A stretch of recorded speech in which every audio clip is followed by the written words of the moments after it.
Okay, welcome to our general meeting for the first quarter of 2025. Amazing, 2025. And we have obviously people from around the world, and we're just going to introduce you a little bit to what our current status is at PROBUS Global. Obviously, everybody's aware of what PROBUS Global is, but just to confirm, it's there to make new friends, obviously from around the world. Share your passions with about PROBUS to people from around the globe. Obviously, also the people that are with PROBUS Global tend to travel a lot, and over the last number of years, when after COVID, a number of our members have been sharing their adventures where they have met other PROBUS Global members from around the world. And like any other PROBUS club, it's learning experience, meeting people and finding out their expertise, and obviously having the opportunity of having great speakers. And the next option is obviously to continue to grow as we want to bring more retirees into our program. Our vision for PROBUS Global, the main one is communications. Let's make sure everybody's communicating across the globe. And we mentioned about travel, and it's obviously for the retired and semi-retired, and it's all about growing your acquaintance and your fellowship and learning, which we talked about. And also, like every other PROBUS club, we're free from the constraints of politics, religion, fundraising. Currently in the world, this is our estimate as of the end of December last year. Nothing really changed because we haven't really looked at our matrix recently, but the number of clubs worldwide seem to be hanging in there about 4,500 clubs. And our estimate currently is about 275,000 members across the globe. As far as PROBUS Global are concerned, when we started in 2019, we had 35 members. At the end of January of the, oops, let's slip there. That's January 2025. We have 1,435 members. And we keep increasing the number of countries. Currently, we have 21 countries where we have PROBUS Global members. And of course, the big thing about PROBUS Global, there's no cost to join. And just give you a little bit of an idea of how we're structured management-wise. We have people in the management team from across the world, and as you look at the map, you can see anywhere from Canada, Australia, we do have people that are supporting what we do in the global club.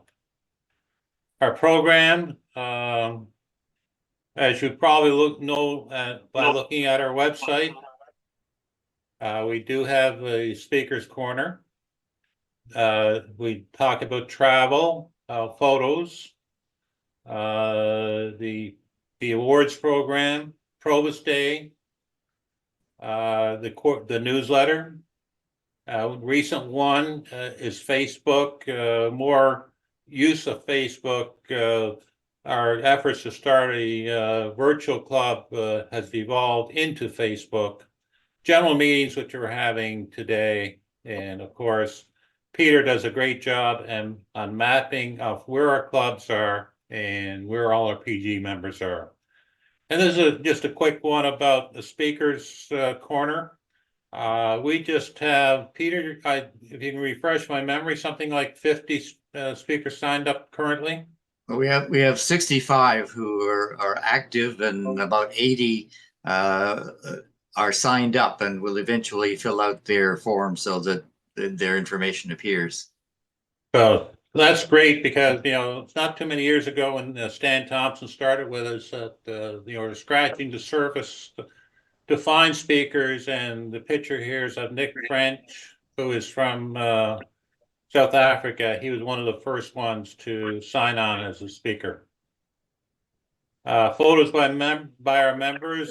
Certainly we have had influx of photos over the year. I'd like to see a little bit more activity there if we could. We do have a Shirley Roberts Memorial Award.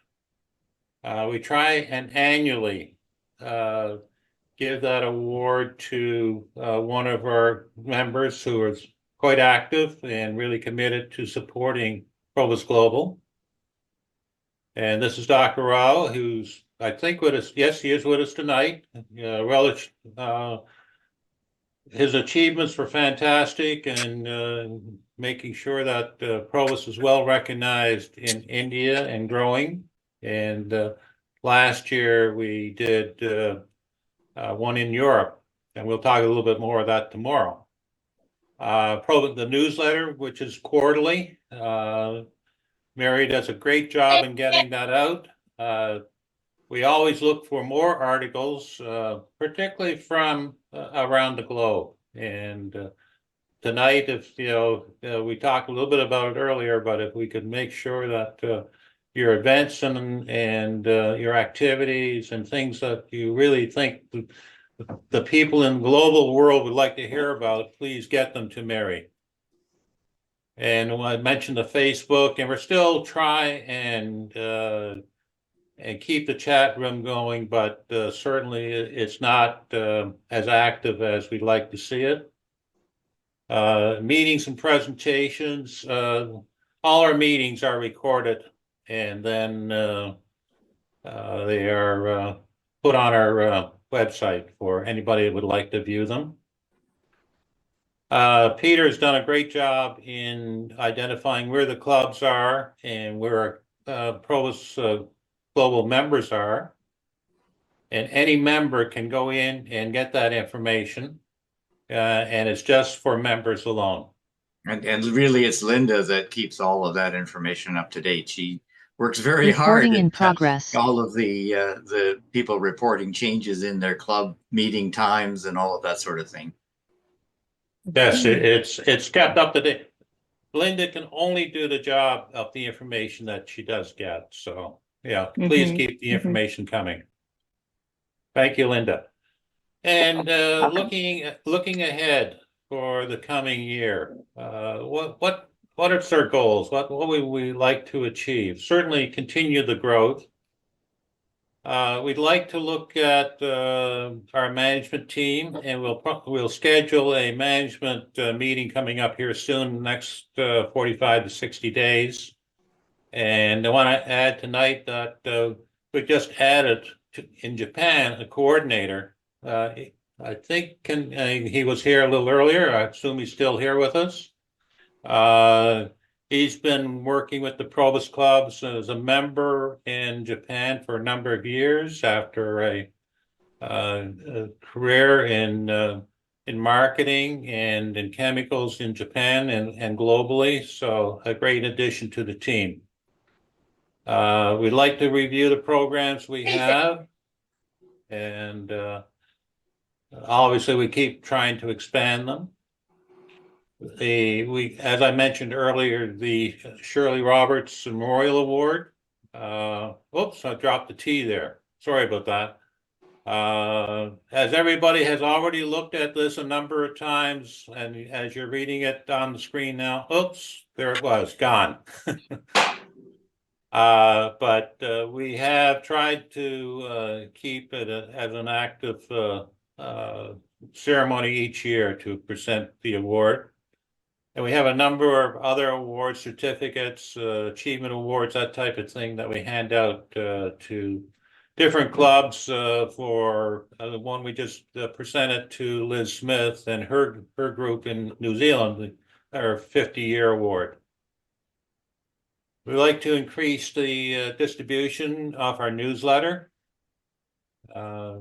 Mary's been doing a great job. Peter's been doing a great job getting them out to not only to our members, but other locations also, and other members who are not members of PROBUS Global, but would be like to look at the newsletter.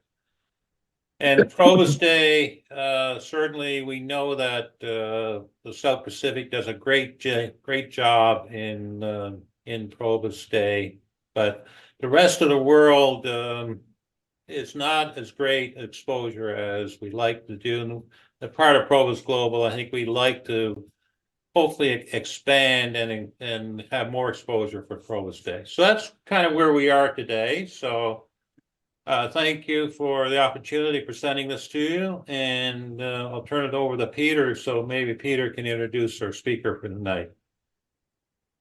Sure, a little early because we said 10 o'clock for 10 o'clock our time for him starting, but I was going to say that currently there's about 2,100 subscribers to the newsletter and the monthly updates. And the newsletter gets read by about 7,500 people every time because people pass it out to their clubs. So that's just based on the statistics of opening the PDF file on the website. We thought it would be fun to have people vote on who they would like to have for the speaker for this meeting. And so in the last newsletter, we announced that there were 175 votes cast by the time it was time to get in touch with whoever it was. And Jos was the clear winner. So it made it easy for us, especially since Jos is somebody who doesn't charge to speak. I was afraid we'd end up with a situation where we had to negotiate. And also thank you to the people who voted for me as a speaker. I didn't rank up there with Jos, but if nobody else is coming for free, you might be hearing me talking one of these days. After Jos graduated from university, he took a bank loan in order to go backpacking around the world for a couple of years. And he's going to tell us why the Dutch are willing to give loans to recently graduating students who want to go traveling, because I'm pretty sure you can't do that here in Canada.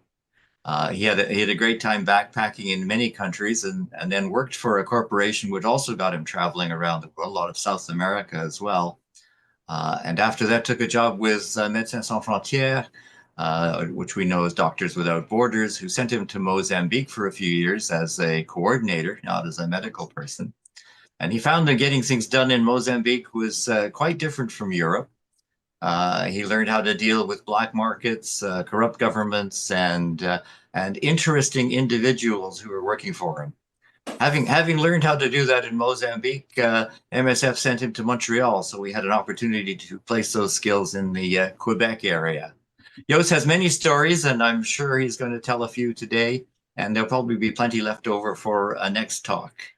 Go ahead, Jos. Thanks to everybody having me. I joined Probus about a year and a half ago after, I think, about 28 years of active Rotary membership. The last 10, 15 years of that, I did a lot of assignments, volunteer assignments for the Rotary Foundation, evaluating projects, humanitarian projects clubs did around the world. As a peer reviewer for the staff of the Rotary Foundation. It was very interesting.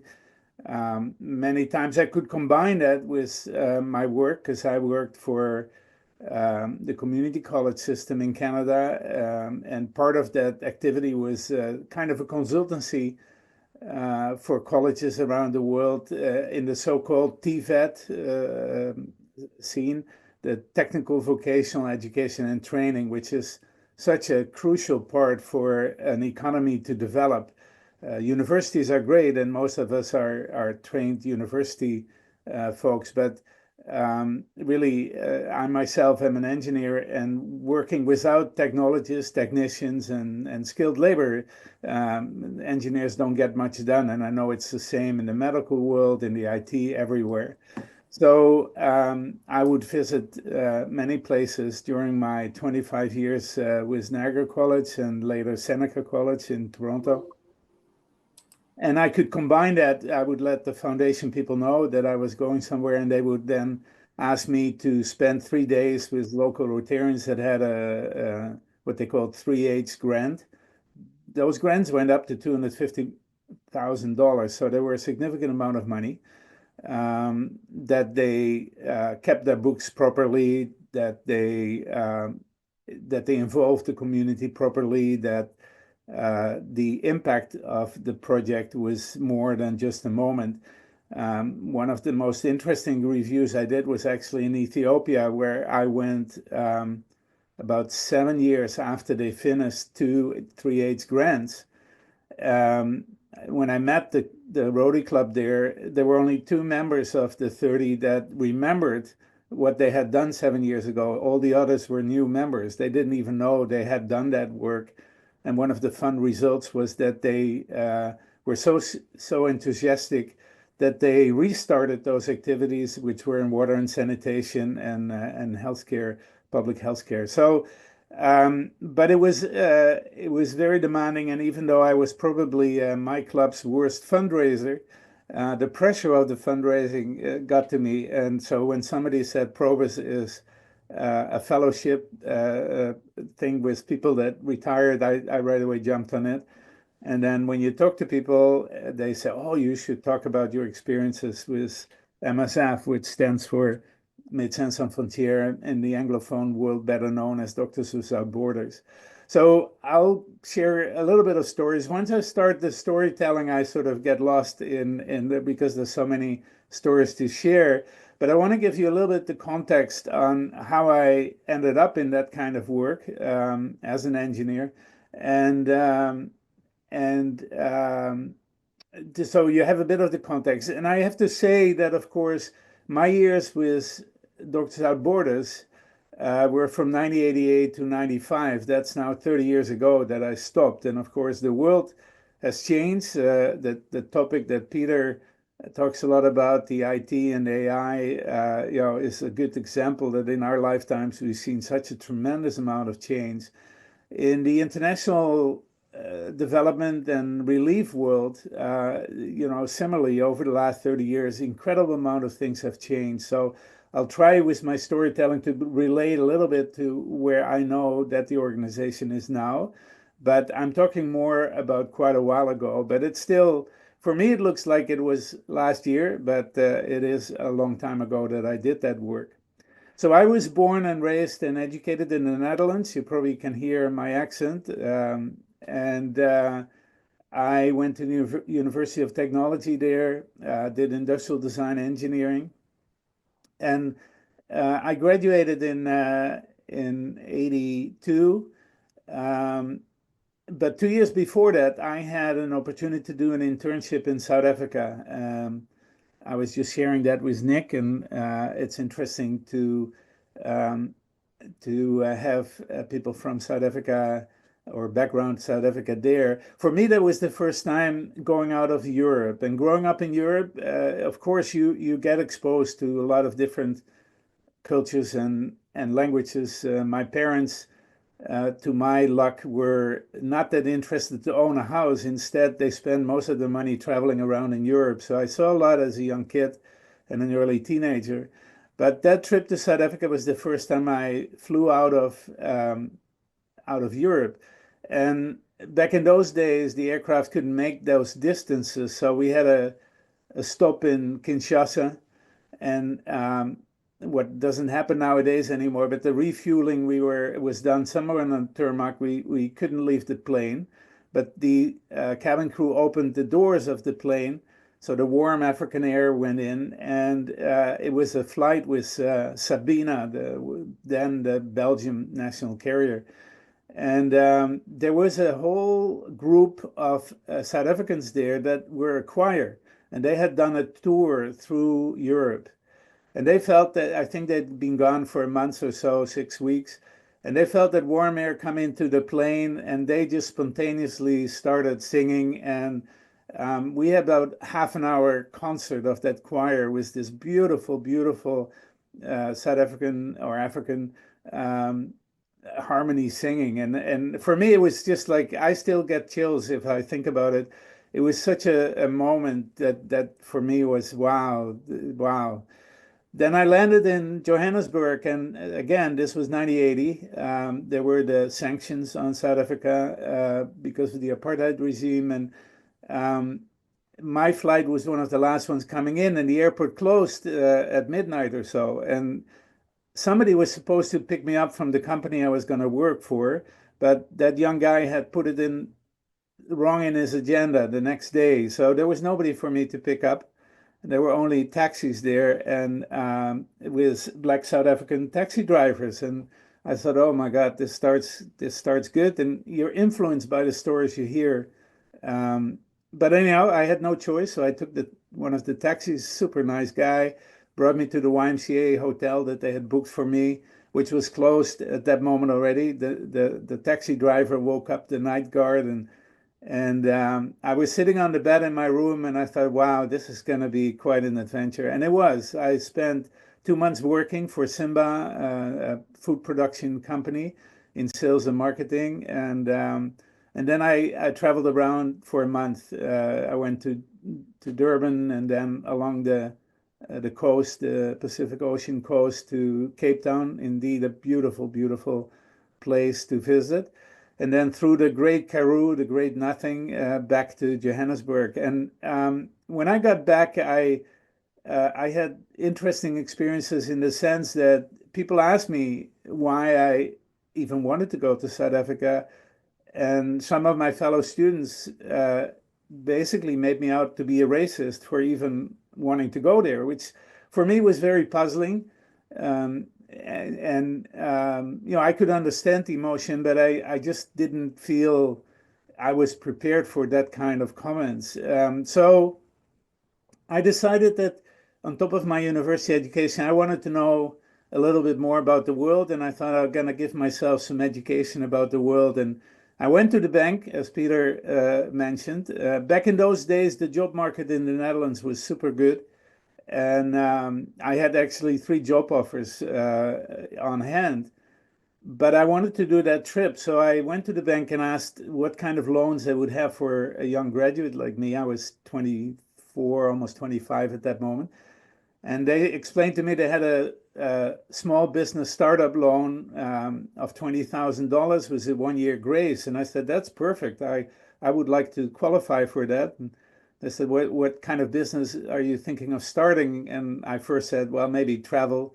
But then I told them the truth, and they said, fine, as long as you have a guarantor, you can get this loan, whether you start a business or not. So that was, at that time, maybe unique. I really don't know if you can still knock on the door of banks in Holland. By the way, you can't go to bank branches anymore in the Netherlands because there are no bank branches. They really start to push the digital money world, and you still have ATMs that you can take money out.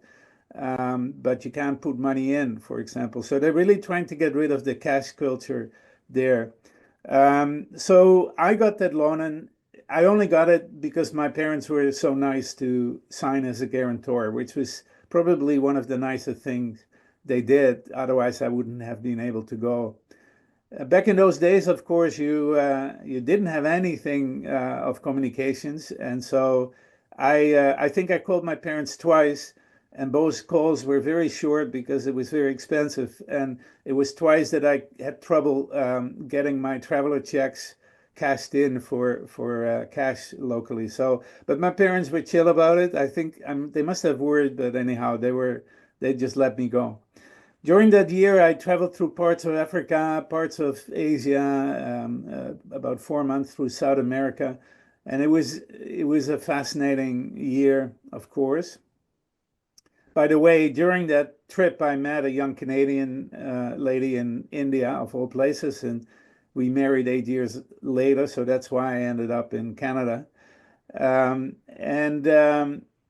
When I got back in Holland, I was sort of dazed with the impressions, and I really didn't know what I would do with all those impressions. But I had to pay back that loan. I mean, the grace year was over, and I had to start paying. So I ended up working as an airline analyst for Fokker Aircraft. They made civil aviation planes, and they sent me mostly as a pre-sales guy to countries like Argentina, Brazil, Colombia, Mexico, and Spain. And now I travel business class and fancy hotels, so it was kind of a different side of the traveling medal that I experienced. But slowly but surely, my idea became that I wanted to work for the United Nations. I wanted to do something where I could pay back a little bit my privilege of having been born in a place and time that offered all those opportunities So I went through the process with United Nations Volunteers, which is kind of the entry point pool for United Nations people to enter the machinery without a lot of experience. So for younger people, I was accepted in that pool, and in June, I think 1988, I was approached for a position with the United Nations Development Program in the Pacific Ocean small island state regions. At the last moment, or so, about a month before I would actually firm up that opportunity, somebody within the UN applied to it, and they had priority, which was clearly explained to me. So it was not a surprise, but it was a disappointment. And I was talking to people in Holland about it, and then one person said, well, I am the treasurer of a young organization called Doctors Without Borders in the Netherlands, and I am always struggling with the auditors at the end of the year to explain all these financial papers that this organization has. It's a mess. And somebody like you, I was then almost 32, might bring a little bit of organization in this Wild West kind of organization. And that's how I let myself talk into going to Mozambique for 2 years on a contract to do non-medical overall coordination. I did that for 2 years. Then I married with the Canadian young lady that I met earlier in India, and I was asked to help set up the MSF Canada, the Doctors Without Borders Canada branch, for recruiting people for field work, fundraising, and advocacy in general. And it was an interesting period. I probably went over Canada more than most Canadians. I was all over the place doing presentations at universities and physician seminars and whatever. And then they asked me to come back to the Netherlands to be in the Amsterdam operational office, part of the management team, as with the portfolio of human resources and training, which at that stage was a priority for the organization to get more structure, a bit more organization in what was still a very wild kind of organization. I did that for 2 years, and then my wife and I had a newborn and a 2-year-old, and we looked at each other and said, it's time to go back to Canada and do something that actually pays a decent salary in order to maintain this family. So I ended up then in the community college system, as I mentioned before, and I did that for 25 years. Now, the 2 years in Mozambique were probably, I don't think I've ever done anything in my life I was so unprepared for it. Despite all the fancy education and the work experience and what I thought at that moment was pretty worldly knowledge, I was utterly unprepared to work in a country where basically nothing functioned. It had 15 years of independence war with the Portuguese administration, and then soon afterwards, more than 10 years already at that moment of civil war, which lasted in the end about 15 years. It was ranked number very last on the UN index of development of countries measured on economic indicators. We had a radio network to talk to our projects because the phone hardly functions. The national airline had two Boeing 737-200s left. To service a country that north to east is almost 3,000 kilometers, and it has a very strategic location for South Africa, for Zimbabwe, for Malawi. The program I ended up in was about, at that moment, one of the largest programs that Doctors Without Borders had. Later, much bigger and much more complicated projects came along, like Cambodia, the Sudan, which is still ongoing, and very extremely volatile situations like Somalia, Rwanda, the Yugoslavian war. There's many examples. If you go to the website that I put on the chat, you can read about it. To give you an idea, we spent about $3 million a year, US dollars, in Mozambique during the 2 years that I was there. And that was part of about a 300 million overall budget the different MSF sections had, which were mostly operational offices in the Netherlands, in Belgium, in France, in Spain. Nowadays, I read on the website that it's more than $3 billion operational budget in 70 countries with, about 40,000 people working for the organization, of which 90% are locally engaged doctors.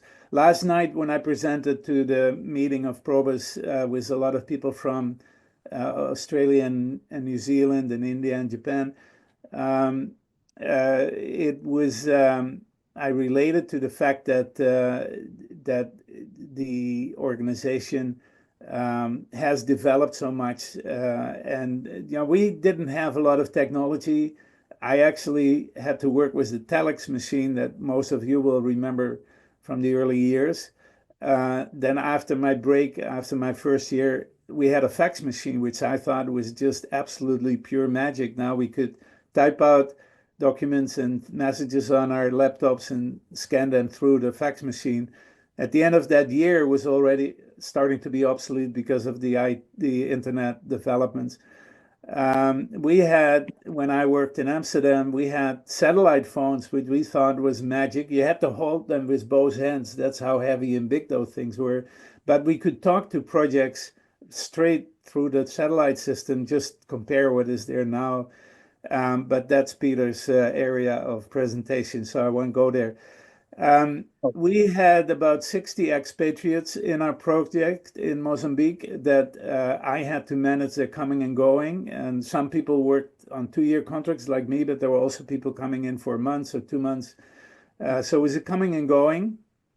And I had about 300 Mozambican staff. They were all non-medical. All our medical expatriates worked together with people from the Ministry of Health, Mozambican trained doctors and nurses and surgeons. And we were there to support them, and we brought materials, we brought solidarity, all those kind of things. So for me, it was 3 of the projects were 2,000 kilometers away from Maputo, where our country head office was. There were many, many challenges to get things going. We would transport bigger material like cars. Toyota, we always bought Toyota Land Cruisers, and I remember one time that we had 2 of them to bring to one of the northern projects. And so I went to the airport and I met up with some old Russian pilots that had Antonov planes still there from the time that the Soviet Union was supporting the Marxist regime of Mozambique in the beginning. And they were just never called back when the Soviet Union fell apart. So they just were like little companies for hire. And but I didn't really trust the whole situation. I thought those 2 cars would end up God knows where. So I asked if I could accompany them. And that was the dumbest thing I ever asked, because I didn't know, even though I worked in the aircraft industry, that these Antonovs only had sound insulation in the cockpit. And of course, I was not in the cockpit. I was in the cargo hold, which was like a factory hall. And I think I still have bad hearing because of 4 hours in that noise going there. But anyhow, the cars ended up there. We had a lot of logistical challenges. One of the projects that was closer to Maputo was about 4-hour drive on the ocean, the Pacific Ocean. And that place was very frequently attacked by the Renamo rebels. And during one of the attacks, they actually burned down the hospital completely. It destroyed it. Senseless act, but it was all about destabilizing the government. And so we decided that was before I came to rebuild that hospital. That's not common in the organization to do, but it made sense that we did that there. And so we had trucks bringing building materials, not that much of the building materials we could actually get in Maputo, and certainly not elsewhere. So we bought it in South Africa, but because we had a lot of funding from institutional donors like the European Union, we're not allowed to buy it in South Africa. So we, used intermediate purchasers in South Africa who brought it to Maputo, and then we transported it to Vilanculos in our project.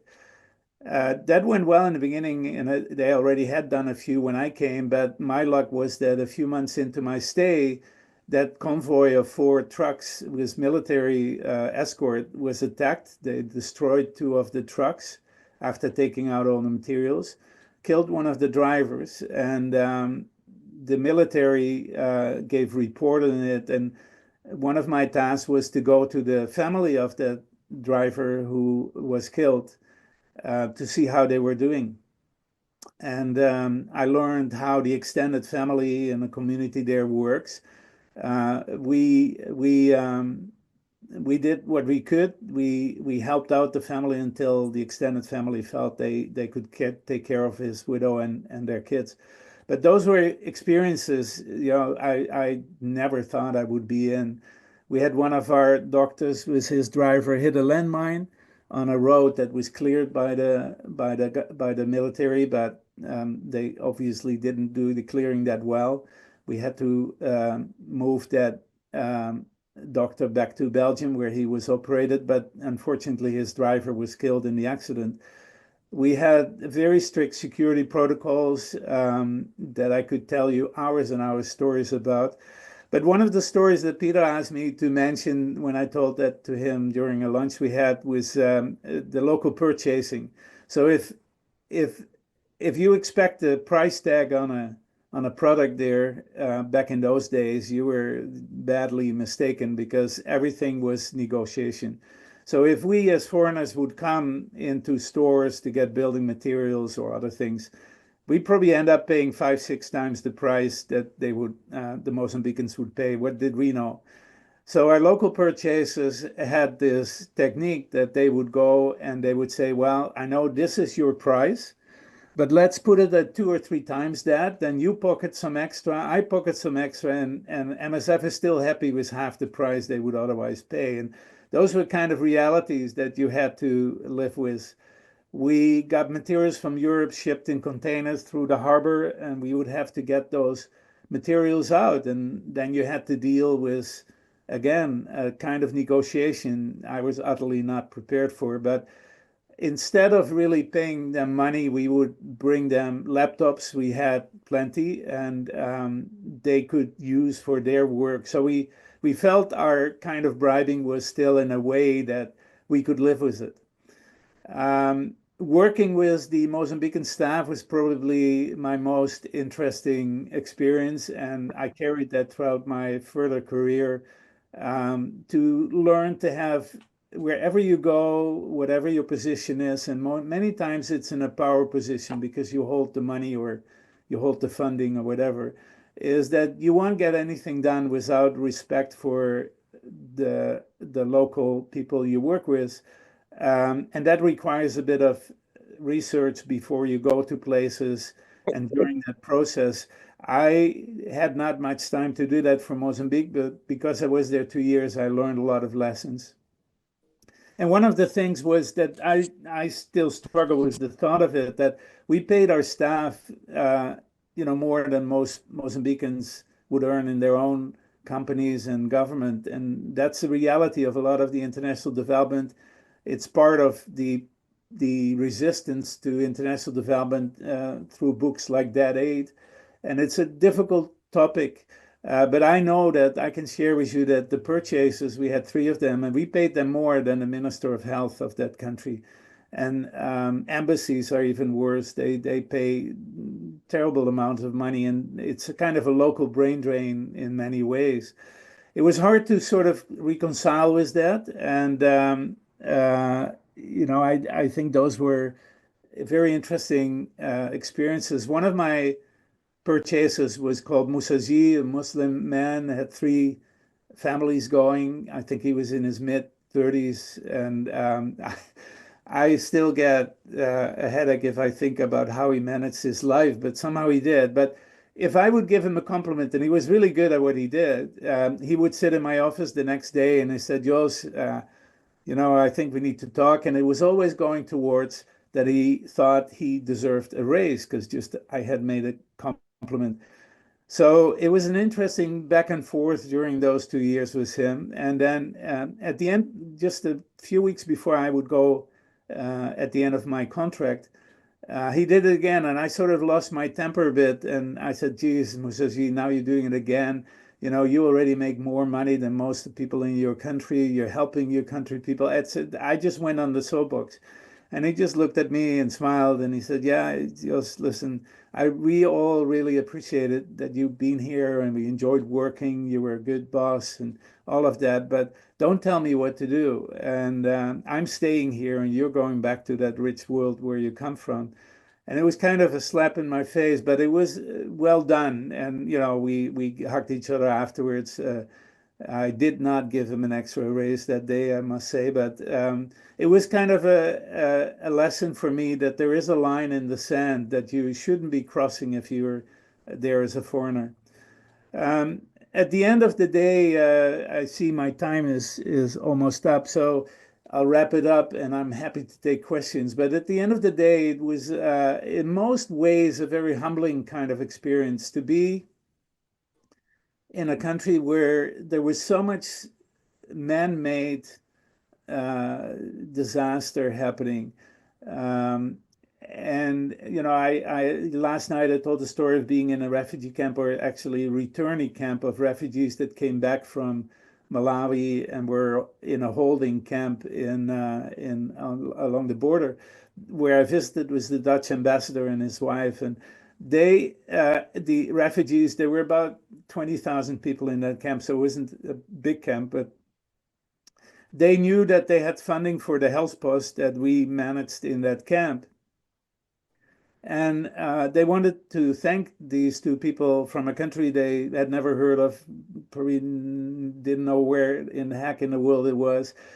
But they did what they do even in those circumstances. They sang, they danced, and they had a big party with these two Dutch people. And watching that was, you know, one of those experiences that for me, it made it all worth it.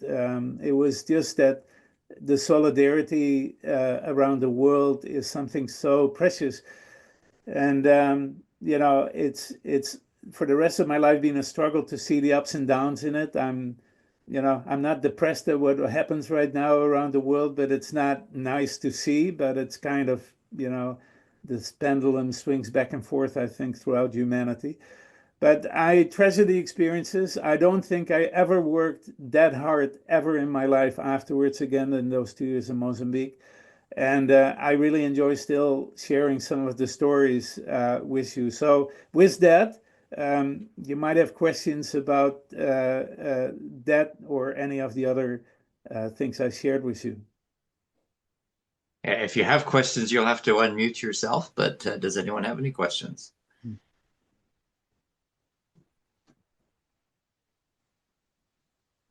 Che, go ahead. Good afternoon or good morning to all of you. Thank you, Jos. I'm from Belgium, and well, my question is: you have done this work for a number of years. You've been able to find people to do the same work.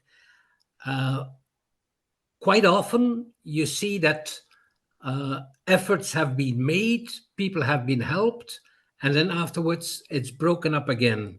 So it's always a restart. Nevertheless, I agree that it should be continued. But right now, the US with President Trump is cutting US aid. What kind of impact will that have even on Médecins Sans Frontières as on the longer run? No, thank you for asking that. It's you know, it's obviously the biggest dilemma you have when you do that work as a full-time occupation. I use the word solidarity a lot. People in MSF like to think they're part of a movement rather than an organization or a company. It's a movement of solidarity, and that is the most important thing of going to places, in my case, Mozambique, but nowadays you look at places like Syria or Gaza or so many other, Southern Sudan, the Congo. The people that suffer most are the civilian population caught in between fighting parties. It was the same in the First, Second World War in Europe and many other conflicts around the world. The civilian population didn't choose for that conflict. The people in Ukraine didn't choose for the conflict they have to end up in. And they feel left alone many times by the rest of the world, which is actually the case. But so giving a bit of that solidarity without having the idea that you can solve anything is crucial to do it. And I think that's still today the case. And it is very sad to see US aid at this moment, hopefully it won't be permanent, but at this moment blocked with their grants and projects. Because, for example, the US initiative, I forget which president started it, but soon after the AIDS became such a pandemic in the sub-Saharan Africa, I think a PrEPFAR or whatever the program was huge, made a huge impact on healthcare in that part of the world. And so losing that kind of funding is crucial. Now, the interesting thing with MSF is, in fact, Gauthier, that nowadays there's about 90 to 95% of the funding of that $3 billion come from private donations, people like us, which gives the organization incredible independence and reaction power, and which is the strength of the organization. When in Goma, where there's again a lot of trouble now, but there were about 1 million Rwandese refugees suddenly within a week time. We were there in 2 days' time with field hospitals and water tanks, and so there is always ways to show solidarity to each other, and I believe that the majority of people around the world, of what we are now, 7-8 billion people, want to be living together and having peace with each other and assist each other. It's the power games and all sort of human idiocy that makes these challenging situations and man-made disasters, wars, refugee camps, are very sad things. But and that's why I shared that story about the refugee camp or the returnee camp. It is quite amazing to see how people still continue life and have solidarity among themselves. That does not mean that everybody in refugee camps, are nice to each other. It's just a microcosm of society. So there's bandits, there's miserable, there's rape, all sort of things happening too. But anyhow, to your point, I think that if I am a history buff and I look, I love reading about history, and we've done as humanity amazing stuff. And again, Peter's topic of IT and AI is a good example of what we can achieve. But we're also still, basically fundamental and basic in things. And when that gets fed like it is around Europe and in North America at the moment and around the world, we get the phone call. You have difficult situations. So, Gauthier, thanks for your remark, and hello, my old southern neighbors. I had a lot of fun with Belgium colleagues from MSF. They were, back in those days, a lot of them still did alternate military service, and that was very interesting. But yeah, I am kind of a pragmatic idealist. I always hope for the better, but I also learn to just accept things that they are. I'm not letting my life be spoiled by people like Trump. I just refuse to. But of course, it's a worrisome kind of thing to see. And I know that a lot of people that are still depending too much on that aid money are going without for a while. And maybe the silver lining is that those kind of crises push them a little bit harder to find other solutions. And I can recommend the book Dead Aid to Anybody, which is written by a Ugandese lady, and it's very interesting food for thought for us Westerners, that things over time need to change.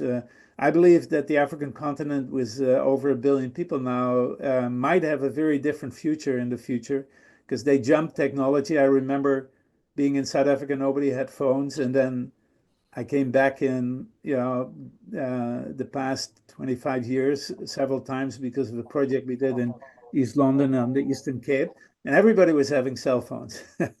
And so, they jumped technology, they made technology jumps, and maybe they'll do that again with AI and things like that. Who knows? I like to be an optimist.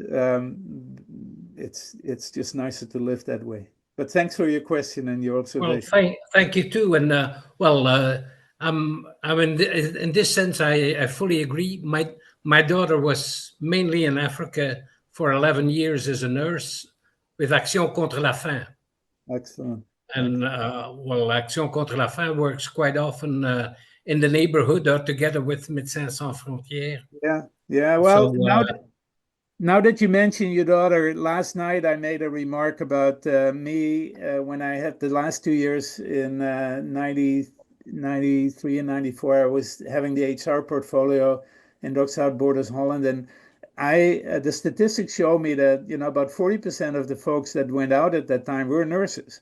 They do the massive amount of work on public health, which doesn't get all the limelights, so I joked in the management team meeting that maybe we should rename the organization as Nurses Without Borders. And then my fundraising colleague in the management team said, "Yeah, Jos, that's a wonderful thought. It would be justified, but I would probably be able to raise half the money." And that's how shallow some of that fundraising is. I mean, those poor doctors, they sacrifice so much. The nurses, well, of course they do that, right? It's kind of my daughter is a nurse. I know all about it. So, and just as a last remark, my wife is very happy that I never talked her into going working for MSF. She would not survive the worries about that. But anyhow, yeah, that's how it is. So, it's nice to have people like your daughter to still have done that work, and I think they'll always be there despite all the challenges. But it isn't. I didn't do it just because I wanted to save the world, kind of. I did it because I was interested to do it. I wanted that adventure. I wanted that experience. It didn't make me any better or worse than anybody else, but I'm happy to share some of those memories of that time, and opportunities like today are for that. So thanks, Peter, for organizing that for me. Thank you very much. Unfortunately, I have to leave now, but I'm glad I heard your talk. Bye-bye. It was good seeing you, Gauthier. Say hello to B for us. I think he's gone. Do we have any other questions? Any other comments or questions? Last night you talked a little bit about how you learned well, actually, David's got a question. Well, go ahead, David. Yeah, David, thank you, Jos.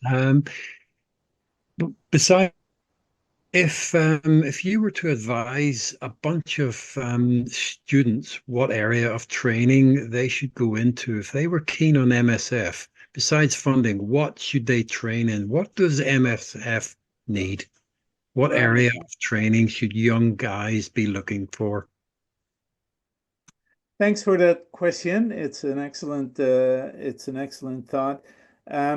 In the medical world, it's clear, right? You need trained physicians, and in my experience, most of them do it right after the med school, because that's where they're not yet, too heavily connected with the money. They got student loans maybe, but they're still young and crazy enough to do it. The nurses is a much wider age range. When I did the work, it was about 27, 28 average age of the expatriates.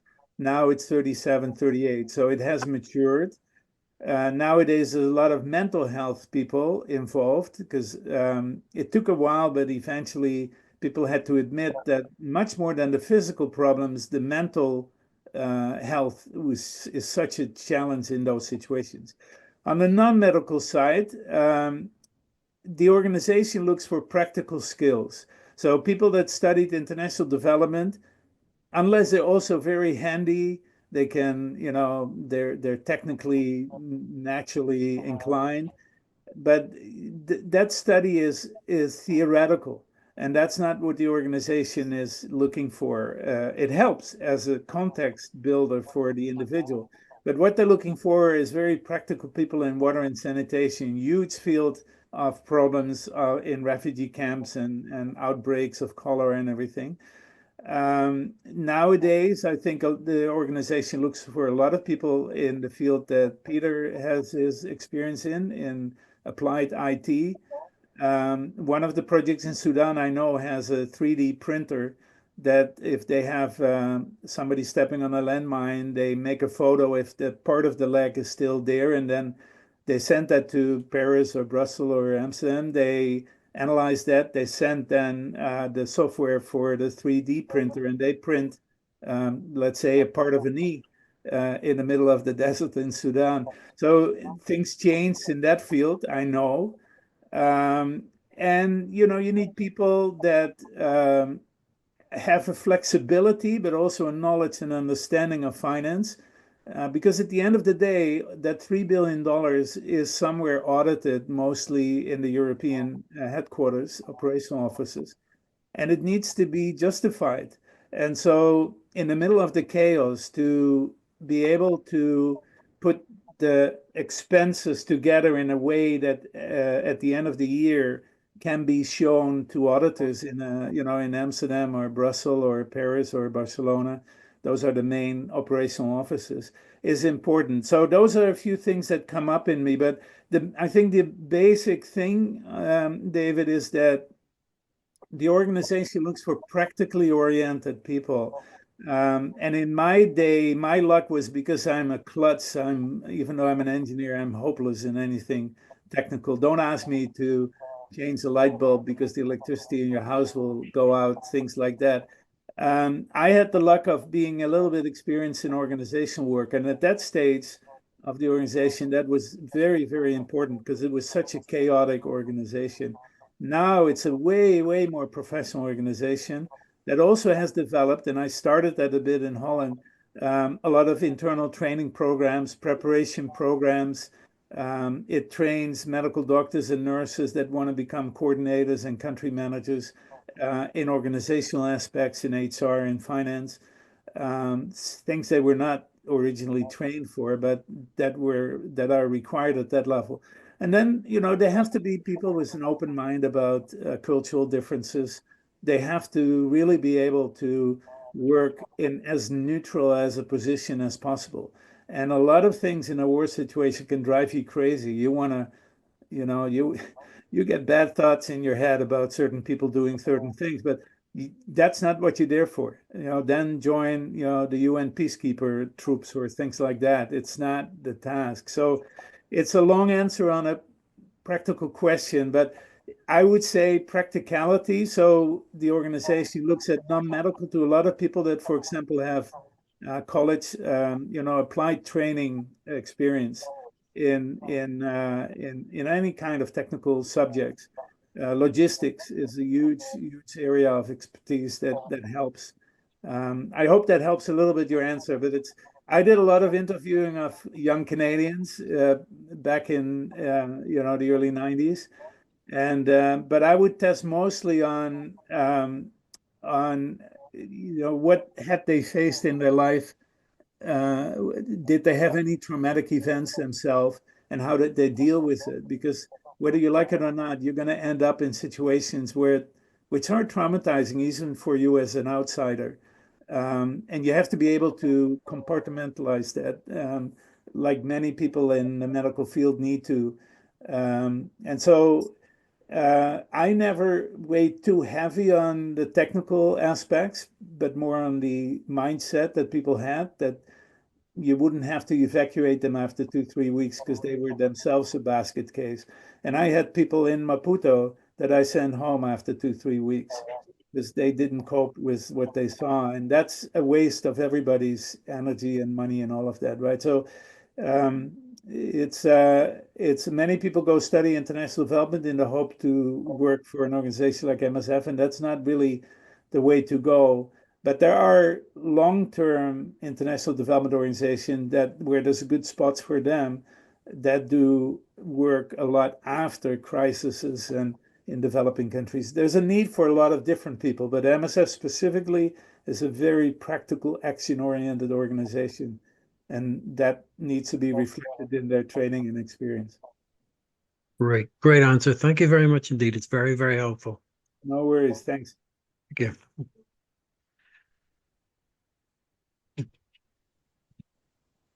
Any other questions or comments?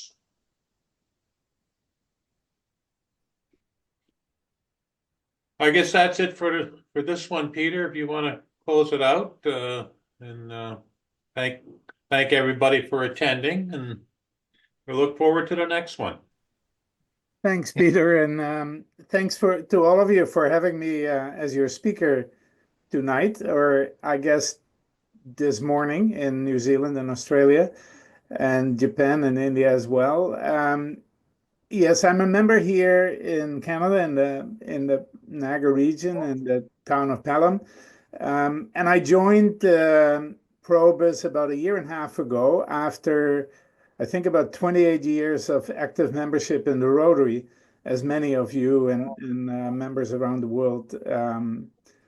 I think you get tired at a certain moment of all the fundraising, and this is the beauty of PROBUS is the fellowship, but not without the pressure of the fundraising. So it's good. So Peter made a few remarks, and thanks for that, Peter, about travel and getting a bank loan. Now I have to tell you that was about 40 years ago, and I'm sure among many other things that has changed. Back in those days, it was relatively easy for me to get it, and I will tell you in the context of my talk in the beginning how that went, Peter. The topic of my talk is my 7 years with Doctors Without Borders. And I spent 7 years full-time working, 2 years in Mozambique, 3 in Canada, and then 2 in the Netherlands. But I want to tell you a little bit of how I got there before my time with MSF and what I did afterwards, to give you a bit of context on where it fitted in my life in those 40 years of my active career. I retired almost 5 years ago, and I love still talking about the time with Doctors Without Borders. It's about 30 years ago that I stopped, but it still feels like yesterday. So I was born, raised, and educated in the Netherlands. Tomorrow morning we'll probably have a few people of Europe, the continent that I grew up in. I called the Netherlands my home base for the first 35 years of my life, and I've been now almost 35 years here in Canada. So I'm at that point that I really don't know what I have to feel, but I have always felt a globalist. And my favorite song is that song of good old John Lennon called Imagine. I did go to the University of Technology, as Peter alluded, in Delft, a wonderful little city in the Netherlands. If you ever go there, don't miss visiting that city. It's like the Amsterdam, but miniature and a much more relaxed kind of place. It was then the only University of Technology in the Netherlands. There are now 3 Universities of Technologies, and the population grew from back then 14 million to 18 million right now. There was a stage in the history, I'm not sure when it was, I think 20 years ago or so, that Netherlands was the 3rd most dense populated country in the world after India and Indonesia. It's a particular place to grow up, and a particular culture, like so many of other countries. And so if I say anything silly, just blame the Dutch in me, don't blame the Canadians for that. I did during my study several internships, and one of them was in South Africa. It was in 1980. I was 24. I had an opportunity to do an internship there at a food company. And it was still the apartheid regime, and it impacted me enormously. I thought I would know, everybody knew about South Africa and the apartheid and the boycotts, but to be there actually and to meet people from all the different backgrounds was enlightening. And it made me realize that at that age, I really didn't know much about the world. And I thought, I want to see more. I want to learn more about the world before I start serious career. And so, yes, I could go to the bank and ask for a loan. It was actually a startup business loan that was 20,000, about 20,000 Canadian dollars nowadays. And when they asked me, what business do you start? I said, something in travel, but I told them what I really wanted to do with it. And then they said, fine, you can get it because it was good economy. I could certainly easily get jobs. I actually had 3 job offers before I left for that travel. And my parents were so good to sign as guarantors, which was a lovely thing for them to do because there was a chance I would never come back from that trip. Who knows? And then they would have to pay that debt, but they trusted me, and that was wonderful to do. It is an interesting thing because I have written a bit about my travels, but not for publication, mostly for my kids and their kids to be. And one story that I always like to share is I was in a bus in Peru about 10 months into that travel, and I was sitting next to a Peruvian lady. A bus went from Lima to Arequipa, which is about 16 hours in the bus, and the cost was $10. Now, $10 40 years ago is different than now, but still, I thought it was quite a deal. And the lady said she was so looking forward because she was going to visit one of her sisters in Arequipa, who she hadn't seen for 10 years. And I asked, why haven't you seen? What was the problem? And she said, oh, I didn't have the money to buy a ticket. And then she said, well, where are you from? Because you don't look Peruvian. And I said, well, I'm from the Netherlands, Hollanda. And she looked at me like, you must be really, really rich in order to travel all the way here. And I made the mistake of saying, no, I went to the bank and I got a loan. And she looked at me like I was from a different planet. She could not get her head around that I could get a loan at a bank for travel. And it was one of those moments, it was a humbling kind of experience to realize that I grew up in a place where you could do that. And there's so many places where it can be done. And I think that was the start of my thinking that I wanted to do something with my career, which ended up eventually with the 7 years in Doctors Without Borders.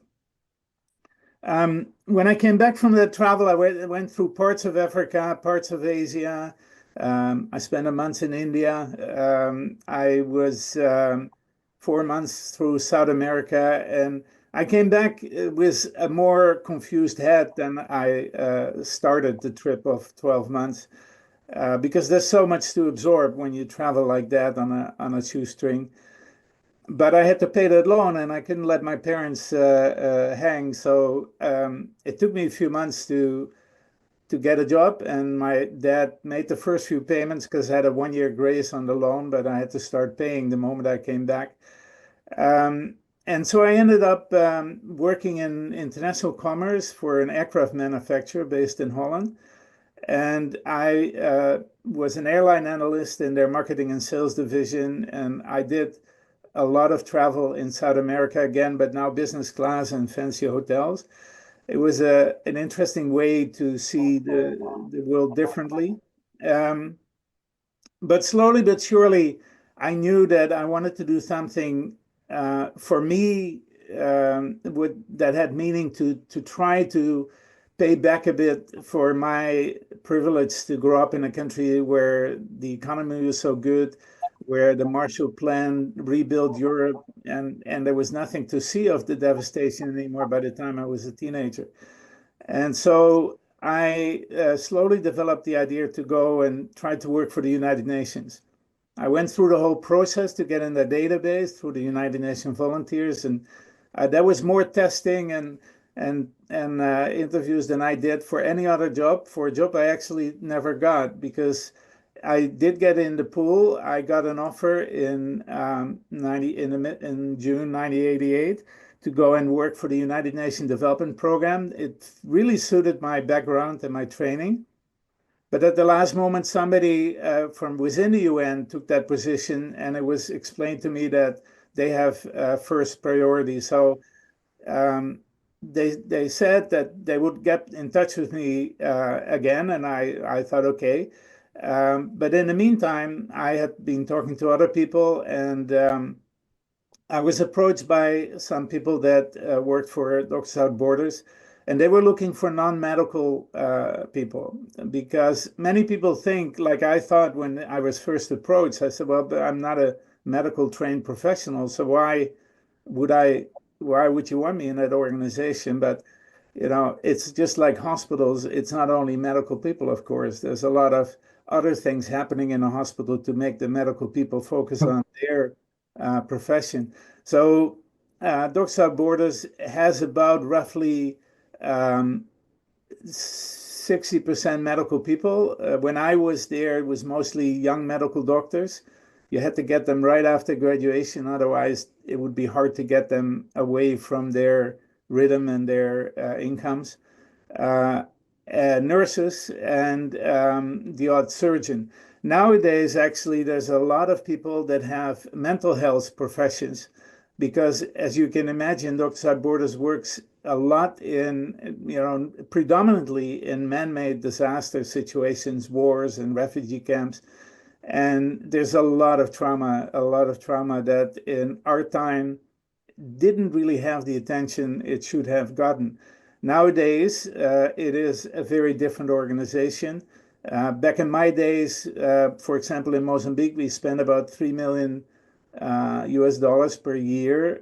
Overall organization about 300 million on income through fundraising, of which about 60% was from institutional donors, countries, the United Nations, the European Union. Nowadays, it's over $3 billion that this organization spends per year, and 95% is private donation. So it has become a very independently operating organization. Back in the days that I went in October 1988, briefing and debriefing was something hardly existing. You were put on a plane. I got $20,000 cash to take, because in Mozambique the banks were not functioning and everything was cash-based. I was told, you're going to be a logistician in one of the projects of the program, and I ended up working in the capital as the overall non-medical coordinator. I'll share some stories. I've got so many, but I know a few that most people find interesting. And I recently had lunch with Peter, and I told a few of those things, and he said, "Oh, everybody will find that interesting."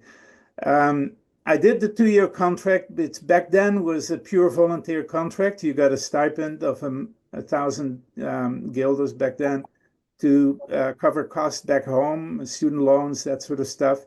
Apartments maybe, and then you would get into a salary grid.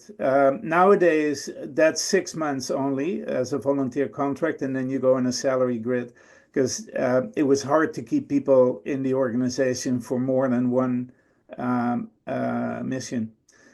So I was the 2 years in Mozambique. Then at the end of my 2 years contract, I married a wonderful Canadian lady, and we got married in September 1990, and I was asked to help setting up the Doctors Without Borders Canada branch. I did that for almost 3 years, and incorporated the organization, got all things going, recruitment of people that wanted to work on projects, fundraising, and all of that. Advocacy too is a big part of the organization's humanitarian efforts. And then they asked me to be part of the management team in Amsterdam of PROBUS Holland, to set up their HR organization. HR in training really needed by then more attention and more structure, and I did that for 2 years. During those 2 years, the Rwanda genocide happened, and we went from 300 people in the field to 700 people in the field within 6 months. So you can imagine it was a crazy, crazy period. And at the end of my 7 years, Dr. Borders, my wife and I had a newborn and a 2-year-old, and we took the decision to go back to Canada. And I made a change in career. I then worked for 25 years in the community college system in the technical vocational education and training field. I got tons of stories about that too, because I developed a sort of consultancy branch for the colleges for TVET training in underdeveloped or developing countries. But the first 2 years in Mozambique were quite the eye opener, and every time I talk about it, it really looks like it was just last year. I arrived there not knowing much about the background. The country had been a Portuguese colony. It had a 15-year independence war against the colonial administration, and soon after independence, it had another more than 10 years of civil war. I remember that at that moment, Mozambique was the number last of the UN ranking of countries' economies. So needless to say, not much functioned. The program was together with the Belgians and the French, and later also the Spanish, and we were coordinating between the different sections that all operated independently. That alone was not always easy to do. I had to deal with people, project managers and HR folks in Amsterdam, Brussels, Paris, and Barcelona. We had 4 different project sites, 3 of them in the northern part of Mozambique. It's a country that is about 3,000 kilometers from north to south, and 3 of our projects were 2,000 kilometers away from Maputo, where that's the capital in the deep south. And that was lots of coordination challenges. One was about an hour flight with small aircraft from Maputo on the coast. We did work there, including a rebuilding of a small 100-bed hospital because it had been destroyed during one of the attacks of the rebel Renamo army. So it is not easy to just imagine how you get things done, as Peter alluded to, in a country where, for example, asking receipts for purchases is not something that is normal. And so at the end of the day, all the costs that are made, the expenses are made in the projects are accumulated, in our case, in the capital, Maputo. I had a couple of Mozambican accountants and a Belgian young guy who had auditing experience, and we consolidated that, and then we sent it to the different operational offices in Europe, where it would get audited over the end of the year. You can imagine the nightmares the auditors would have looking at those expense reports. And we had kind of a jigsaw puzzle to get all the different expenses on different donor requirements. For example, if we got money from the European Union, they wanted us to buy Land Rover cars, which we really didn't want. We wanted Toyota Land Cruisers, who are much easier to maintain in rough circumstances than the Land Rovers. And so we had to play around with all those kind of expenses. We had about $1 million expenses on transport alone. And among that transport was a couple of small aircraft that we leased from Zimbabwe with bush pilots, because our teams would be in small cities where there was a minimum safety guarantee. And that was basically if there was an armament, was there a group of Frelimo soldiers there, a base for Frelimo soldiers, then risk of being attacked was very, very minimal. But we visited our team members, our medical team members would visit districts around those small towns that sometimes would be only reachable by air because the roads were either take too long or were unsafe. And so I remember one time taking the Dutch ambassador and his wife to a returnee camp. So these were refugees. Back then, the country had about 14 million people, of which probably 8 million were refugees somehow displaced, internal refugees. Maputo was a city of 1 million, had 4 million people, 3 million being refugees. Just imagine, the situation in a city like that. But there were people in surrounding countries, Malawi and Zimbabwe, who came back, and they were called returnees. But they had no papers, no nothing. So they were put in returnee camps at the border for the administration to sort out where their hometowns were. And many times these were villages. Even though the national language is Portuguese, there are about 6 main traditional tribal languages, and most people didn't speak any Portuguese. So the Dutch embassy financed our little house post in that returnee camp. And we flew there from one of our bases where the project was based in a small plane. Now, the ambassador was allowed to visit our main project site, but not that returnee. It was considered too dangerous. So he wanted to visit, and his wife wanted to visit. So we went to that. We flew there. We got first to the town where the camp was outside because the villagers there considered these returnees not as theirs, and they didn't want them in town. So they were allowed to set up tents. The UN did that, the UNHCR. And we supplied some medical assistance in that camp. We walked from the town to the camp, and it was an uphill walk. And slowly we heard singing and dancing, or we didn't see the dancing yet, but we heard the singing. And when we came in the camp, the returnees, the refugees, who probably had been refugees for years, had nothing, absolutely nothing. Knew that this ambassador was coming from a country. They had no idea where that was, but they wanted to show their appreciation for the support they got, and they were doing dancing and singing for the ambassador and his wife. And it was one of those moments that it makes it all worth, because I got quick gray hairs during those 2 years in Mozambique with all the worries, but that moments like that were priceless and amazing. On the way back, there was too much clouds, and the pilot said, we'll have to follow the river because otherwise I can't navigate back to the project. And we didn't say anything to the ambassador and his wife. We just said, this is a nice scenic route. But I was for an hour worried that we would get shot at because we were going that low over the river. But fortunately, nothing happened. Those kind of things you can only experience, I think, with that kind of work. I was telling Peter about purchases of materials. For example, we rebuilt that hospital I was mentioning, but we did a lot of, as much as possible, purchases locally.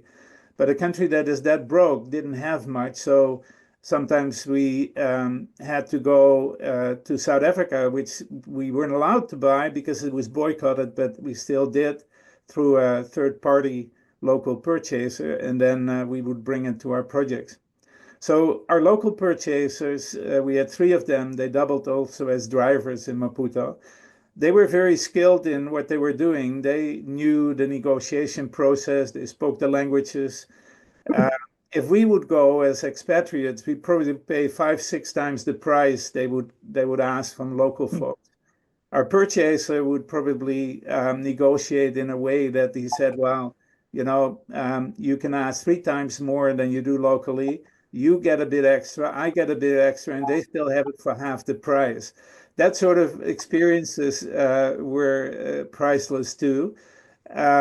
And one of the main purchasers, his name was Musaji, and he always explained to me that we paid salaries once a week, and we gave the purchasers an advance cash for the purchases.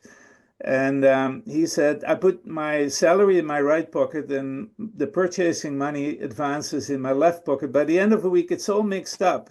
And of course, he was bullshitting me, but it was kind of, you had to deal with that kind of stuff. And I would then give him a compliment for getting a good price on stuff we really needed.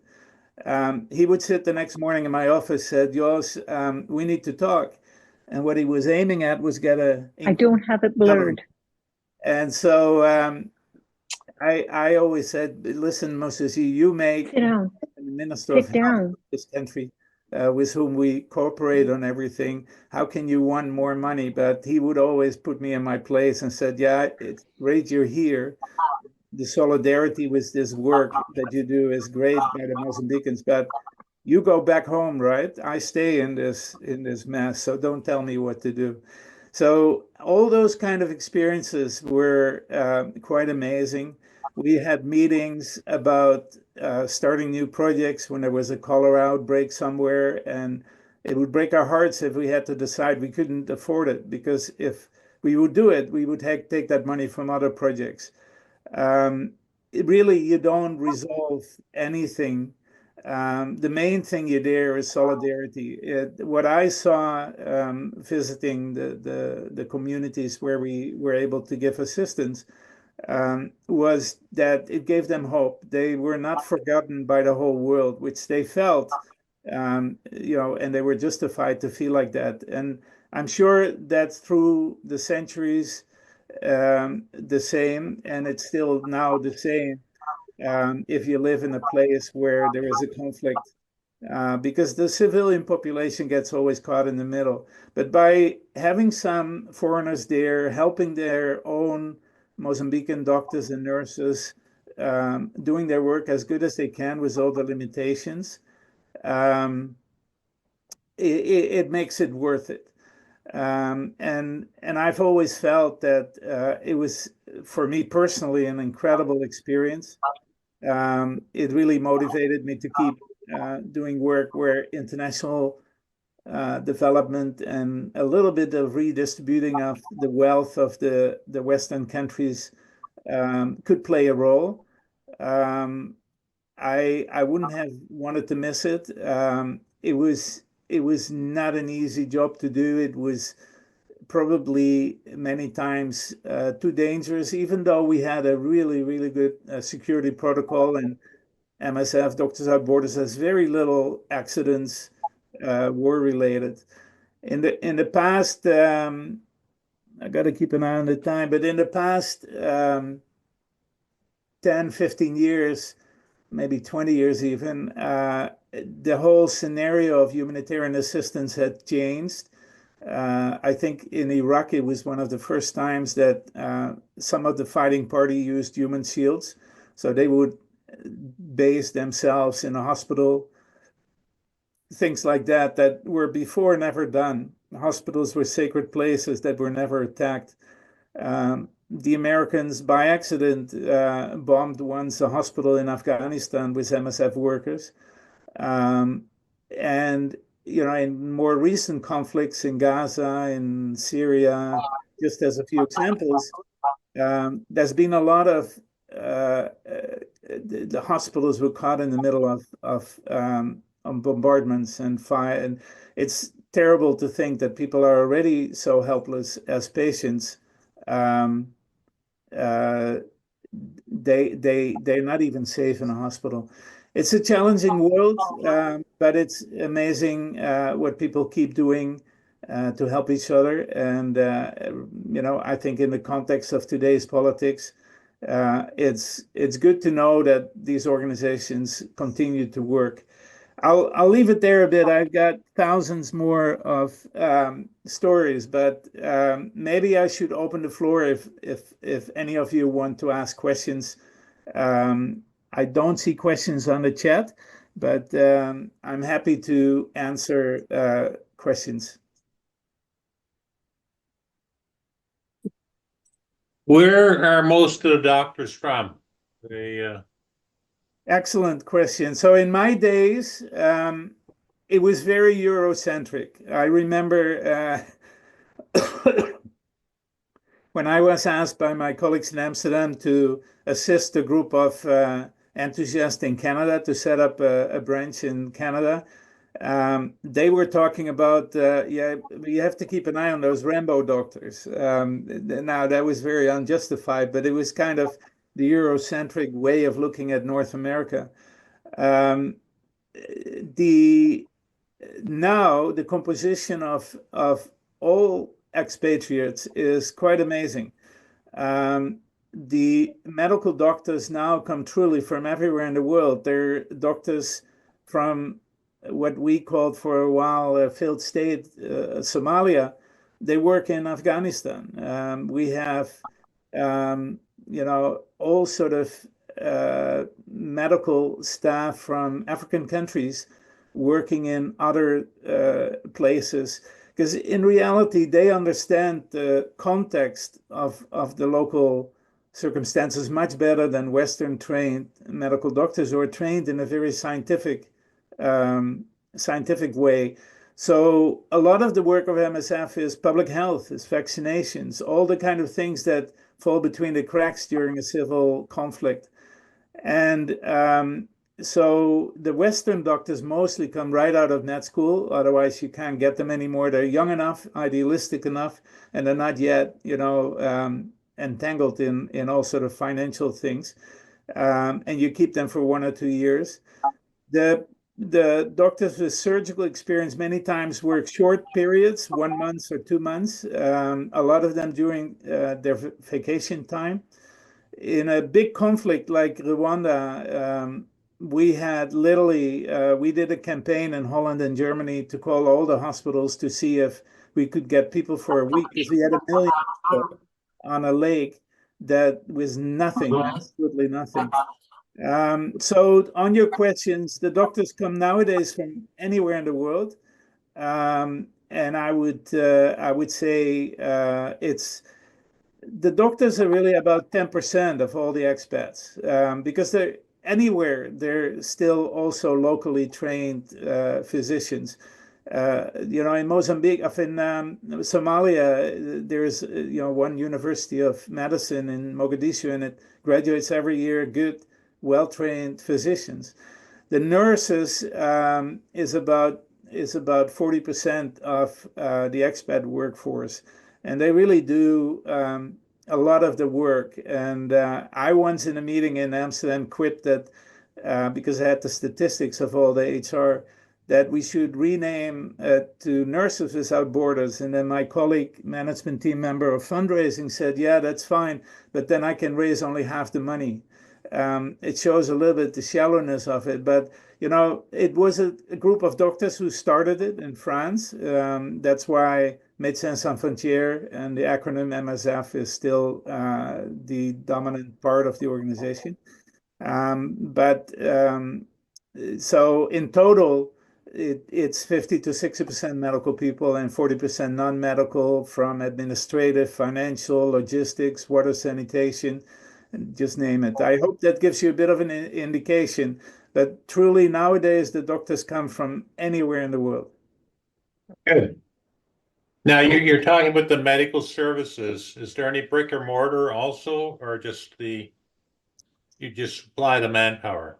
Yeah, you supply the supplemental kind of manpower to the local ministries of health who are struggling to keep basic services going.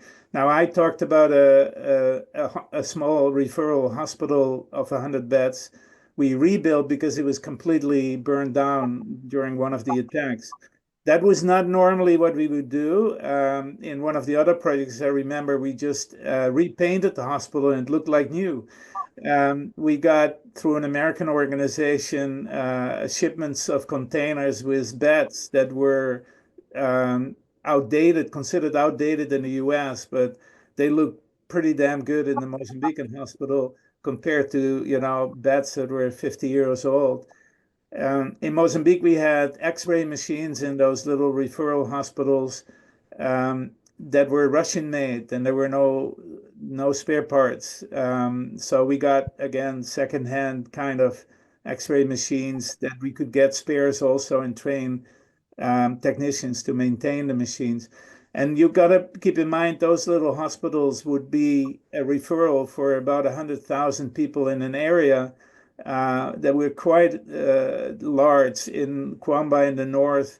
I remember being there once, and there was a family coming, and they had walked for 3 days with their sick child to come to that hospital because where they lived, there was not enough care, medical care for them. So the bricks and mortars is very little because there's other organizations sometimes doing that. Plus, the national resources are used for that.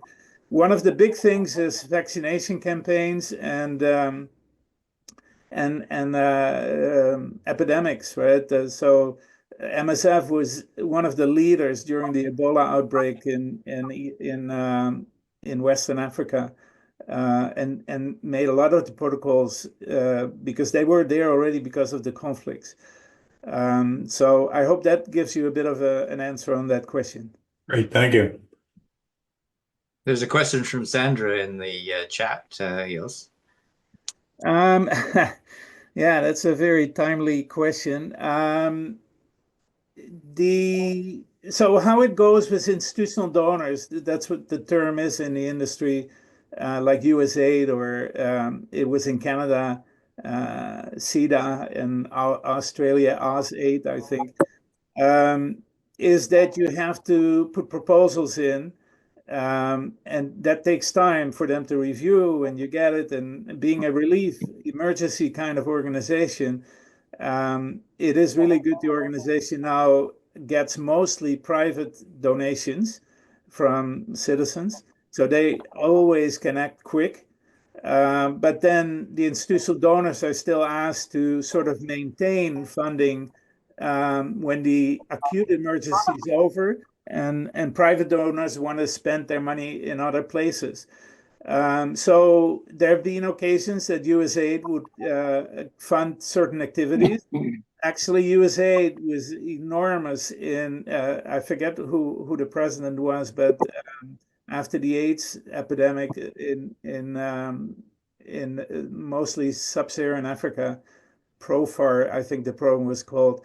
USAID was enormous in its financial assistance.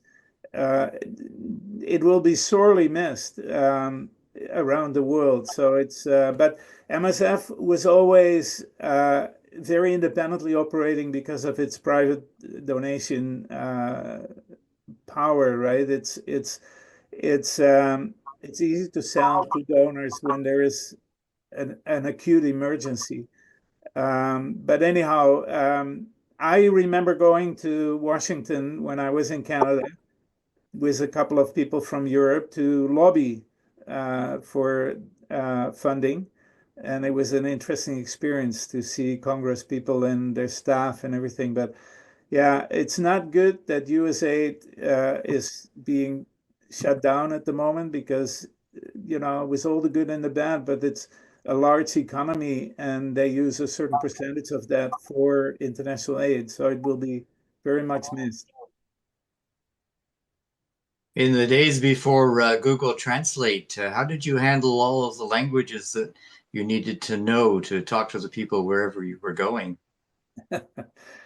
So I started learning a bit of Spanish when I was at university, then learned a bit more by traveling. And then when I worked for the aircraft manufacturer, I really got a very, very fluent level on Spanish and a little bit of Portuguese. My Portuguese sort of improved during my years in Mozambique, although among the Spanish speakers and the Portuguese speakers, the word was porteñol. So it wasn't Portuguese, it wasn't Espanol, it was a mix of the two. And it was my pleasure to see Spanish colleagues that were 2 years in Mozambique, and they came home and they would speak porteñol. So it wasn't just us second, third language people. The main language, even back then, was English. We had more than 100 international NGOs active in Mozambique, and we would meet monthly, a coordination meeting in Maputo, and I went to many of those. And it was always English was the language. Within MSF, there were a lot of French speakers, a lot of Spanish speakers. And for example, I had a good passive knowledge of French, so they could talk French to me, and I would respond in English, and they would enough English understanding, so that worked fine. And we stimulated any new expat to try to work on Portuguese because it would have a respect to the local people. I tried a couple of weeks because one of the ladies that worked in the house that I was in Maputo, that was kind of also that's for incoming and outgoing expats. She spoke one of the local languages, so I said I want to learn it, but I gave up after a couple of weeks because it had those kind of things, and like the Zulu and Xhosa. So it wasn't for me. But no, basically the answer, Peter, is that it was mostly already English was the working language among people. But with the Mozambican people, I did almost everything in Portuguese or Portuñol in the beginning, and slowly became a bit more Portuguese. Now, I must also say that the Portuguese in Mozambique is very different than, for example, in Portugal, because after 2 years, I flew back actually through Lisbon, and I stayed 2 days, and I couldn't understand a word of what the Portuguese was saying. And then later I worked many years in Brazil, and that's again a whole different kind of Portuguese. So the Mozambican Portuguese is very much their second language. And so it's relatively easy for foreigners to do it. But yeah, I had one colleague who actually spoke 8 languages, and he could sentence to sentence. We had Russian planes we used for transport. He could speak Russian with those pilots, and he was the envy of our team. But it helps if you speak more languages. Rao is also asking if you had cultural issues in dealing with these different people. Oh yeah, of course. My example of my communication with Musaji about his request for salary increase was all about culture, and it's a culture of negotiations. And if you don't give them the opportunity to negotiate, you're disrespecting them.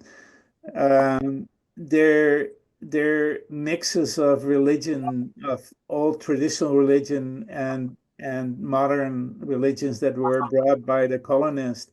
There are traditional healers that are respected by a lot of people, and our teams really try to work with them because on mental health, they were probably way better than any expat could ever be. So, and of course, I didn't realize how much discrimination there would be between different population groups in Mozambique, between the different tribal groups, between the Indian Mozambican people from Indian descent and the Black population, people that stayed after the Portuguese administration left. Those were eye openers, and I have, through 30 of my 40 years of work, always dealt with different cultures. And I think the main thing is that I try to read up always a little bit, stay a bit up to date about what happened in the country. I come from a soccer country, right? A football country. And so everywhere in the world, that's the sport. So it's always good to know a little bit what happened in that sport. But basically, you have to have a bit of humbleness, even though you come with the assistance and the money. You're visitors in their countries and their cultures, and that was not always easy to maintain that. But it was a huge learning curve, and it continued to be a learning curve all the way till my retirement. Now you have to deal with the culture of Pelham. Hello, Jos, it's Doug here. Good to see you and enjoyed your presentation. Hi, Doug. Doug has the best singing voice of all of Canada. Oh, you flatter me. My, my question is this: did the doctors selected get the choice of which countries or country they wanted to go to, and how long will their assignment be? Um, so it totally depends on the nature of the project. For example, an extreme, when we had that refugee situation in Goma and what was then called Zaire, now Congo, was Rwandan refugees. We would send people for a week. We had two Antonov planes going up and down from Amsterdam every day. But if they were more working in public health situations in longer conflicts like the Sudan, like many other places, um, you try to get people to commit to 2 years, but that doesn't always work. And it was interesting because in Mozambique, I was kind of the pain in the neck of the HR people in the European operational centers because I send resumes back and say not good enough, not good enough, and then in Canada, I was meeting a lot of medical and non-medical people that I thought were fantastic, and they were not picked up by the operational offices and the field. It's a bit of a matching challenge. And when I interviewed people here, I just did a pre-interview, and I would say my first kind of thing after a little bit of getting to know each other, I would say, you must be crazy. You want to do this work. Why on earth would you want to go to a war zone? And I would look at the reaction, and then I would ask if they could describe to me their most difficult circumstance they ever had to deal with, either in private or work life. And then I could see how they resolved that, whether they had a bit of that ability to adjust to circumstances that were so different from where they were trained. So there's a whole bunch of people involved in the chain to try to match the right medical or non-medical person with the needs in a certain project or program. And then when I was HR director in Amsterdam, we started doing training programs specifically for people that were medically trained to be also coordinators of projects, because not necessarily did they have training in that. And that's a whole different skill set again. But I remember when I went to meetings in Maputo and I said, I'm representing Doctors Without Borders, they say, "Oh, Dr. Nolle," and then I had to disappoint them and say, "No, I'm not a medical doctor." And then they say, "Oh, well, then we don't want to work with you." And so after a little while, I just started pretending I was a doctor.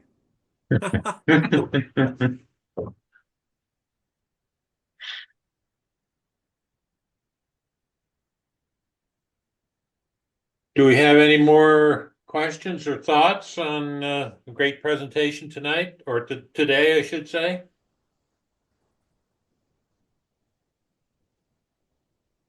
Listen, I'm just talking off the cuff because I do this, every now and then.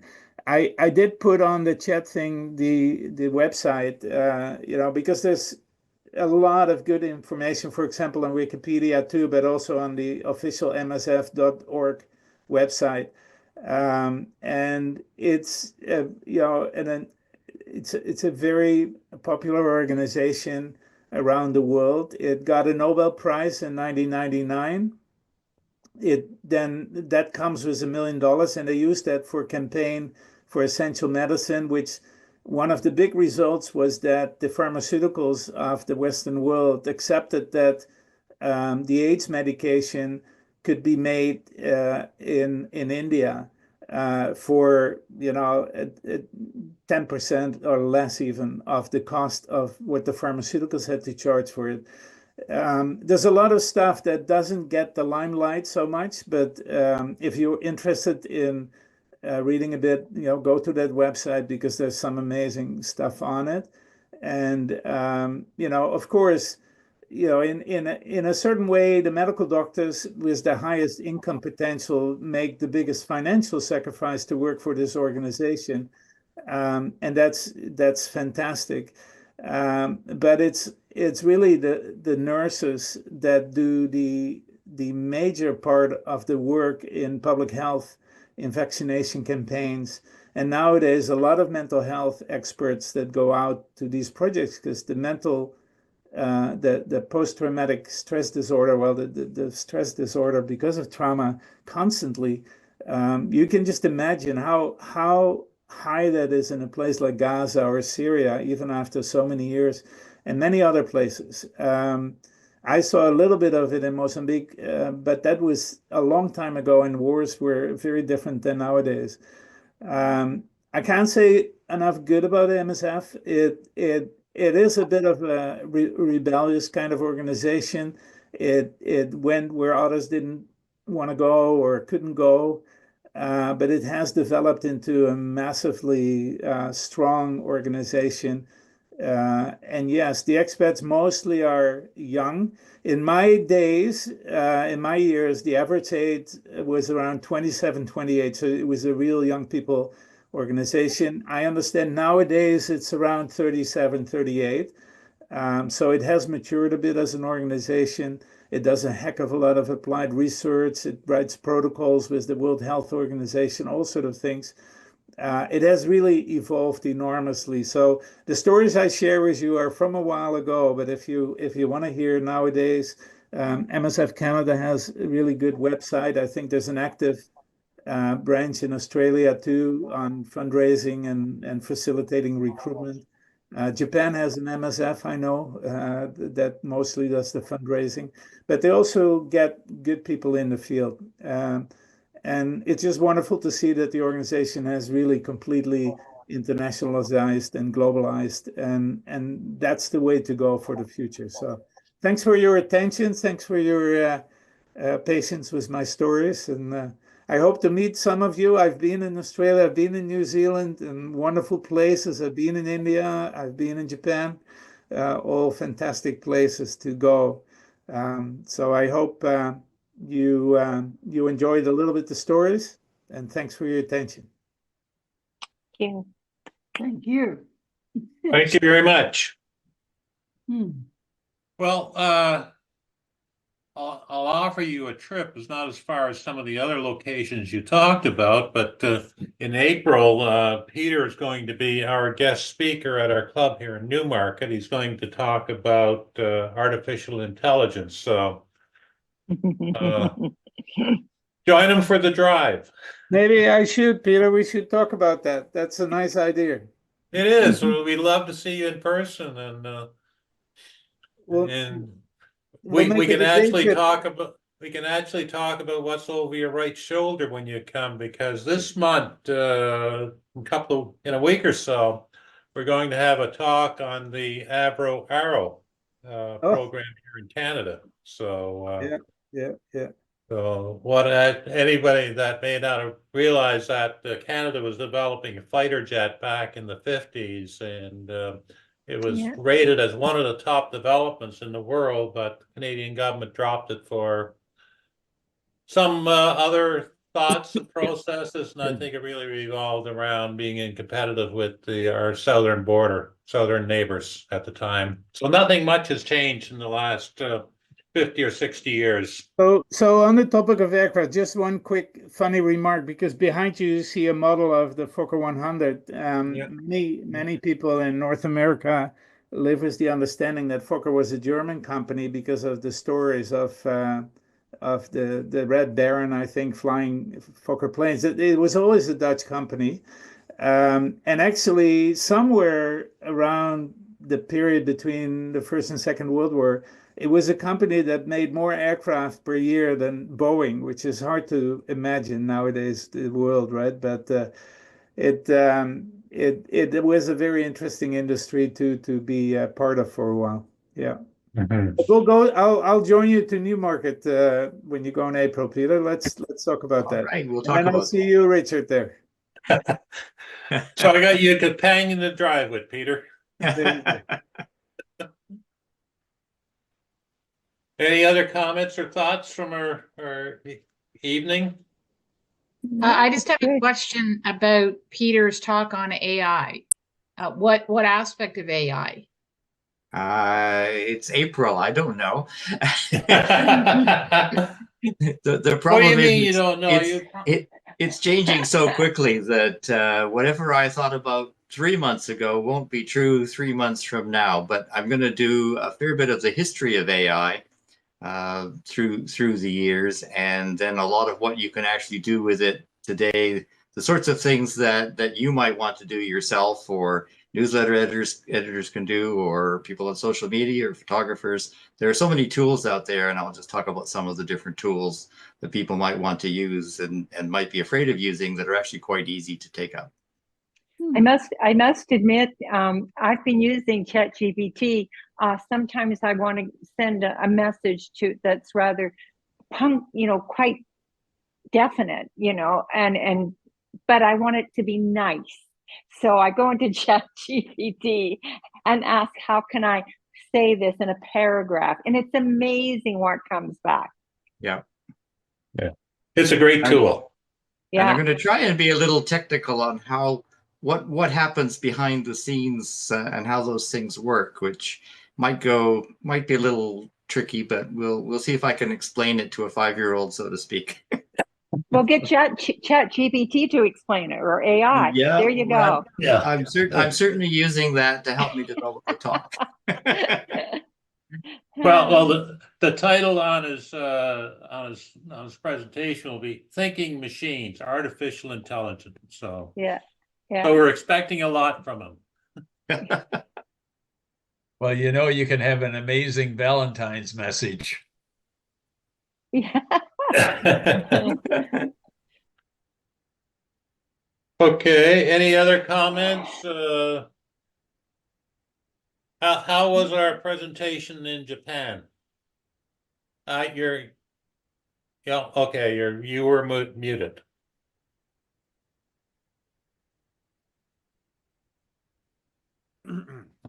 Okay. Thank you so much for inviting me to this meeting today. And by the way, in Japan, we gather every 2 years for a general meeting to interact with PROBUS clubs from across the country. Last year, in August, the meeting was held in Goshogawara, Aomori Prefecture, where we all visited the Tachineputta Festival.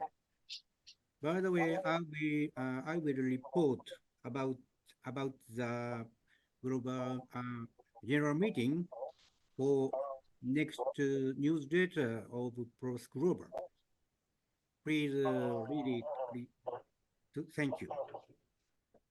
Thank you very much. I just to let everybody else know that the last PROBUS Global newsletter was actually translated into Japanese, so it was a good circulation in Japan. And it's available for anybody to look at on the PROBUS Global website, of course. Mm-hmm.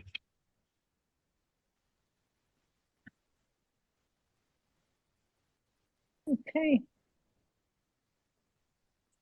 Okay, well, if there's nobody else has any comments they'd like to talk or mention, or talk about our format tonight and how we'd like to proceed the next time we get a general meeting going, please think about your thoughts and either let us know at a future date, or if you have a comment tonight.